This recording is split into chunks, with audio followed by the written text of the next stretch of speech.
Everyone, I'm Patrick Pipkin, Director of Media at MHP Team SI, and I'm going to talk to you today a little bit about some of the trends that we're seeing in TV viewing, both in the linear world and in streaming. But before we get started, I want to give a few definitions to make sure that we're all on the same page on some of these terms and everything. So first, when we talk about linear TV, we're going to be referring to traditional TV services, so broadcast TV, cable TV, satellite, time shifted, DVR, essentially. And then for connected TV and OTT, CTV, OTT, those are really close related, so we'll use those interchangeably for today. And that's to include any type of streaming service like Netflix, Hulu, Sling TV, Pluto TV, all those types of services that are streamed on any device, like a smart TV, gaming console, Roku stick or Apple TV, anything like that. So it's pretty much any type of internet connected device that's used to watch long form, professionally produced content, but not your YouTube cat video type of content. So let's dig into some of the trends that we're seeing. Not surprisingly, 2020, we saw increased viewing of video across the board, especially in TV. Average time spent with linear TV moved from 207 minutes a day to an average of 214 minutes a day. So big jump there. Digital video, including all digital forms of video, which would be CTV, mobile, tablet, laptop, desktop, that increased from 106 minutes to 133 minutes on average per day, with CTV accounting for about 54% of that viewing. But as we look forward from 2021 and 2022, digital viewing is expected to continue increasing a little bit of a slower pace than we saw going from 2019 into 2020. CTV is still going to lead the way across the board, increasing to about 77 minutes on average by the end of 2021 and leading into 2022. Linear is, on the other hand, is going to shift kind of the other direction as expected, decreasing the average minutes viewed per day, but it's still going to account for the majority of TV viewing, most of the share, viewership of about 200 minutes per day. Now, this kind of continues the trend that we've been seeing and the trend that we expect to see in the coming years. That is, CTV is going to continue to go up, gaining new viewers. Linear continues to stream down or taper down a bit. And this steady decline of linear viewing doesn't necessarily signal the end of traditional TV, but it does mean that we need to reassess the video mix based on the audience target and the campaign goals that we have for each particular campaign. So, for example, if we've got a campaign where older audiences is the focus, older audiences are a lot more linear focused. They are comfortable with this platform. In fact, they watch an average of 426 minutes per day.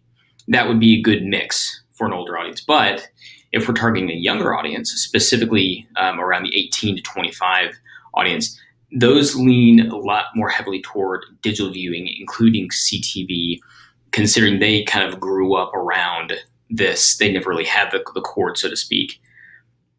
When it comes to other video viewing overall, 2021 to 2022, desktop, laptop, and tablet viewing, those are going to start tapering down a little bit. People are moving more to the big screen with linear TV and connected TV. So desktop, laptop, tablet, those are going to start to decline a little bit. Smartphone is going to continue to go up. Not quite as extreme as CTV will, but smartphone and mobile viewing will continue to go up over the course of the next couple of years. So let's dig a little bit more deeply into CTV.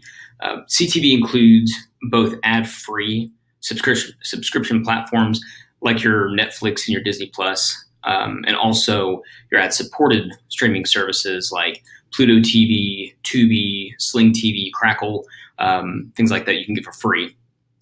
So there's a whole lot of options to choose from when it comes to the paid subscription platforms. But as people start to cut the cord, many people do that to save money. They don't have to pay these $150 cable bills for only watching a handful of channels. So they're kind of sensitive to the cost of stacking multiple subscription services on top of one another, which essentially can add up to the cost of a cable subscription overall. So that's a really good opportunity for growth in the ad-supported streaming world, especially when take into account the fact that all these ad-supported streaming services are starting to invest and double down on their own content, their own programming, and ad-supported. And as an example, let's look at 3 particular ad-supported streaming services that have been growing, seeing really good growth over the past several years, and we kind of see that going more that direction. That's going to be the Roku channel, Pluto TV, and Tubi. So each one is expected to grow pretty steadily over the next 5 years. Roku acquired Quibi's content earlier this year, and they kind of lead the way when it comes to the number of viewers. And in fact, by 2025, they're expected to grow to about 70 million total viewers, which is quite a few. Pluto and Tubi are going to stay within about 5% of each other when it comes to total viewers. And they're going to grow from around 30 million viewers in 2020 to the upper to mid 50 million viewers by 2025. So significant growth over the next 5 years. And as we typically see, and as we can expect, the ad dollars are following the viewership. So 42% of agency and marketing professionals say that they're going to increase their ad spend in OTT and CTV over the next 12 months, which is expected. And most of that budget is going to be coming from linear TV and online display, some of those upper funnel tactics that are typically used for video. So overall, we're seeing an increase in all video. So just because the CTV is growing the fastest doesn't mean that it's the only thing that's going to see more ad dollars. Video is a very effective medium, and we're going to continue to see the ad dollars go toward those mediums. So it's going to include your CTV. It's also going to include virtual MVPDs, data-driven linear, and traditional linear TV. And linear TV itself is seeing its own kind of set of improvements overall, which we should give a little note to. So I mentioned data-driven linear TV. So let's kind of talk a little bit about what that is. Data-driven linear TV goes beyond your normal age, gender, adults 25-54 age brackets targeting. It does this by using passive set-top box data, watching what people are watching through the cable set-top boxes. And then it combines that information with other data sources like Axiom or TransUnion information to give a more kind of audience-focused targeting approach to traditional TV for brands that want the big reach of linear TV, but they also have a need to deliver on specific goals to more targeted audiences that you can get with these data layers. Something else that's also growing, has grown over the past year or so and is going to continue to grow, is addressable linear TV, which is different than addressable connected TV. So addressable linear TV is essentially taking data layers and targeting that one-to-one on traditional linear TV. So you can deliver that one-to-one targeting to a specific target audience through the set-top box. So essentially there's an ad pod in your normal viewing on cable or what have you. One of those ad pods opened up for dropping in a specific targeted ad to that particular household. So your neighbor sees a different ad, that neighbor sees a different ad, you see this one ad that's delivered programmatically to you. So that one-to-one delivery, that household by household delivery is really, really good, something very new for the linear world. But a big issue with it is scale. There's not a ton of inventory out there. So scale can be a problem, especially as the more data layers are added on. Only so many households are addressable at this point. So that means that you need large budgets. Often national campaigns are the only place who can be added. So in the future, something that we're looking forward to is seeing how this can expand, how the inventory can expand a little bit and bring it down to the more local level. One thing we've seen a rising overall in TV trends is an issue with measurement. So in the past, there were GRPs with everything, and everything has kind of moved to a more impression-based way of reporting. And there's a lot of different ways to watch video, and there's just as many ways to measure it. And often these are in very siloed kind of ways too. So that really makes it difficult to get true cross-screen measurement across all CTV campaigns, across all linear campaigns, and kind of combine that all together. So one particular way that companies are measuring CTV is actually kind of overall TV is through ACR, which is automatic content recognition. So ACR measures and reports on the content that's being viewed on the screen, almost like the screen is watching itself. It matches the content on that screen back to a massive library of log content. And so it can report out exactly what's being viewed. It can see what's being viewed on CTV, on linear TV, on over the air, any type of TV, whatever's on the screen, it can track it. So that's a really useful tool, but scale is an issue because there is the penetration of ACR enabled TVs is somewhat limited across the board relative to how many TVs are out there. Some users like to turn this feature off. They don't want to be tracked this way. But even bigger than that is the ACR tracking is oftentimes kept pretty close to the vest by those particular TV manufacturers. They don't want to share this in an open marketplace. So it kind of makes scale a problem when you want to extrapolate this out to a more holistic picture. But it's still very, very useful. And in fact, Roku and Samsung are using ACR in kind of a unique way that's worth calling out by targeting households that either don't have linear TV viewing at all or they haven't seen a specific ad. So, for example, if I'm running a linear campaign over on this side and I want to extend that reach, I can run a CTV campaign, a targeted CTV campaign, and then take out all those households that either have linear TV or those households that have already seen this ad. That way, those are out. I'm not duplicating any reach, or I'm not duplicating getting extra frequency that I don't need. Instead, I'm extending my reach, which is a really cool way to kind of use this in the way that we use it pretty regularly here.